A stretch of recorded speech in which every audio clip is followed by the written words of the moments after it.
بسم اللہ الرحمن الرحیم۔ السلام علیکم۔ سیرت النبی صلی اللہ علیہ وآلہ وسلم۔ عنوان: محمد صلی اللہ علیہ وآلہ وسلم کا ستارہ چمکا۔ ملک شام کا ایک یہودی ایس مکہ سے کچھ فاصلے پر رہتا تھا۔ وہ جب بھی کسی کام سے مکہ آتا، وہاں کے لوگوں سے ملتا تو ان سے کہتا، بہت قریب کے زمانے میں تمہارے درمیان ایک بچہ پیدا ہوگا، سارا عرب اس کے راستے پر چلے گا، اس کے سامنے ذلیل اور پست ہو جائے گا، وہ عجم اور اس کے شہروں کا بھی مالک ہو جائے گا۔ یہی اس کا زمانہ ہے۔ جو اس کی نبوت کے زمانے کو پائے گا اور اس کی پیروی کرے گا، وہ اپنے مقصد میں کامیاب ہوگا۔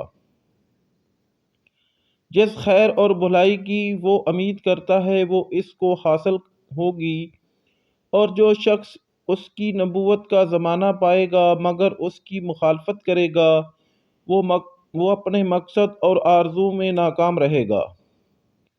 مکہ معظمہ میں جو بھی بچہ پیدا ہوتا، وہ یہودی اس بچے کے بارے میں تحقیق کرتا اور کہتا، ابھی وہ بچہ پیدا نہیں ہوا۔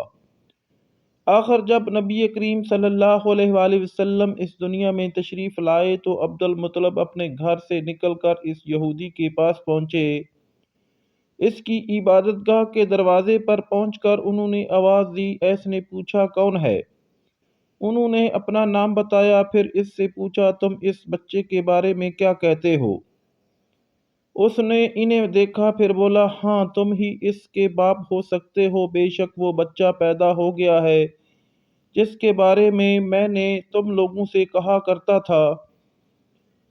وہ ستارہ آج طلوع ہو گیا ہے جو اس بچے کی پیدائش کی علامت ہے، اور اس کی علامت یہ ہے کہ اس وقت اس بچے کو درد ہو رہا ہے۔ یہ تکلیف اسے 3 دن رہے گی اور اس کے بعد یہ ٹھیک ہو جائے گا۔ راہب نے جو یہ کہا تھا کہ بچہ 3 دن تک تکلیف میں رہے گا، تو اس کی تفصیل یہ ہے کہ آپ نے 3 دن تک دودھ نہیں پیا تھا، اور یہودی نے جو یہ کہا تھا کہ ہاں آپ ہی اس کے باپ ہو سکتے ہیں، اس سے یہ مراد ہے کہ عربوں میں دادا کو بھی باپ کہہ دیا جاتا ہے، اور نبی کریم صلی اللہ علیہ وآلہ وسلم نے ایک بار خود فرمایا تھا، میں عبد المطلب کا بیٹا ہوں۔ یہودی نے عبد المطلب سے یہ بھی کہا تھا، اس بارے میں اپنی زبان بند رکھیں، یعنی کسی کو کچھ نہ بتائیں، ورنہ لوگ اس بچے سے زبردست حسد کریں گے، اتنا حسد کریں گے کہ آج تک کسی نے نہیں کیا، اور اس کی اس قدر سخت مخالفت ہوگی کہ دنیا میں کسی اور کی اتنی مخالفت نہیں ہوئی۔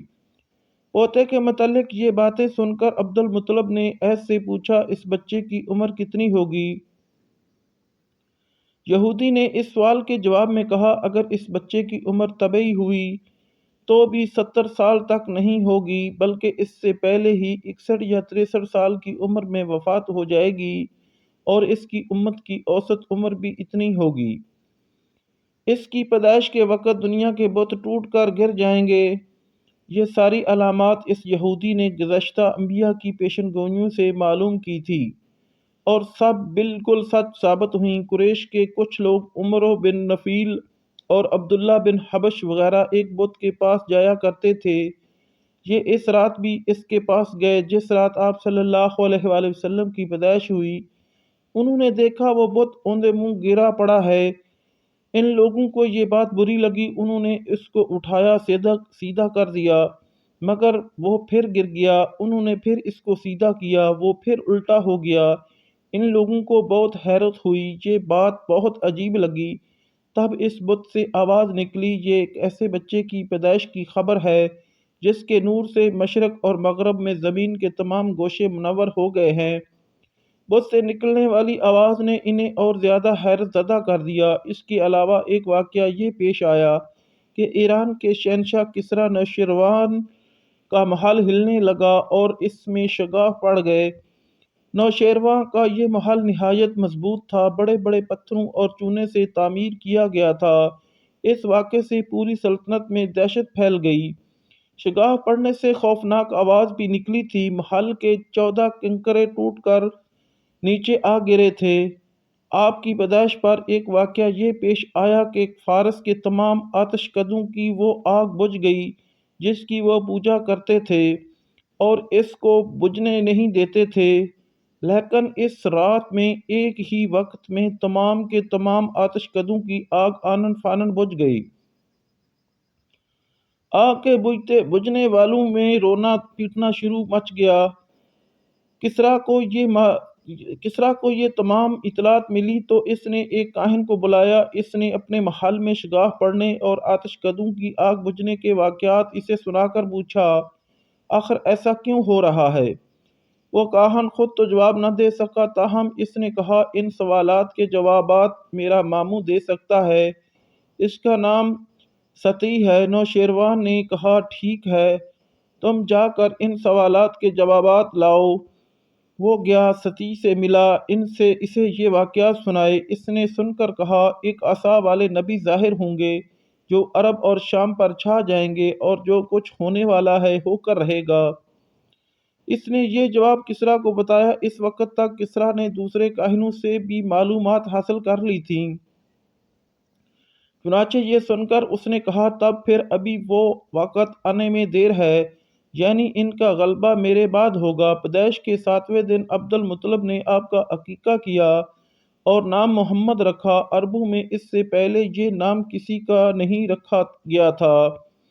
قریش کو یہ نام عجیب سا لگا، چنانچہ کچھ لوگوں نے عبد المطلب سے کہا، اے عبد المطلب، کیا وجہ ہے کہ تم نے اس بچے کا نام اس کے باپ دادا کے نام پر نہیں رکھا بلکہ محمد رکھا ہے، اور یہ نام نہ تمہارے باپ دادا میں سے کسی کا ہے نہ تمہاری قوم میں سے کسی کا ہے؟ عبد المطلب نے انہیں جواب دیا، میری تمنا ہے کہ آسمانوں میں اللہ تعالیٰ اس بچے کی تعریف فرمائیں اور زمین میں لوگ اس کی تعریف کریں۔ محمد کے معنی ہیں جس کی بہت زیادہ تعریف کی جائے۔ اس طرح والدہ کی طرف سے آپ کا نام احمد رکھا گیا۔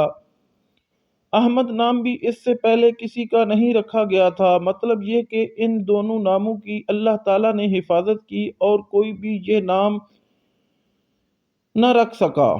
احمد کا مطلب ہے سب سے زیادہ تعریف کرنے والا۔ علامہ سہیلی نے لکھا ہے، آپ احمد پہلے ہیں اور محمد بعد میں، یعنی آپ کی تعریف دوسروں نے بعد میں کی۔ اس سے پہلے آپ کی شان یہ ہے کہ آپ اللہ تعالیٰ کی سب سے زیادہ حمد و ثنا کرنے والے ہیں۔ پرانی کتابوں میں آپ کا نام احمد ذکر کیا گیا ہے۔ اپنی والدہ کے بعد آپ نے سب سے پہلے صوبیہ کا دودھ پیا۔ صوبیہ نبی کریم صلی اللہ علیہ وآلہ وسلم کے چچا ابو لہب کی باندی تھی۔ ان کو ابو لہب نے آپ کی پیدائش کی خوشی میں آزاد کر دیا تھا۔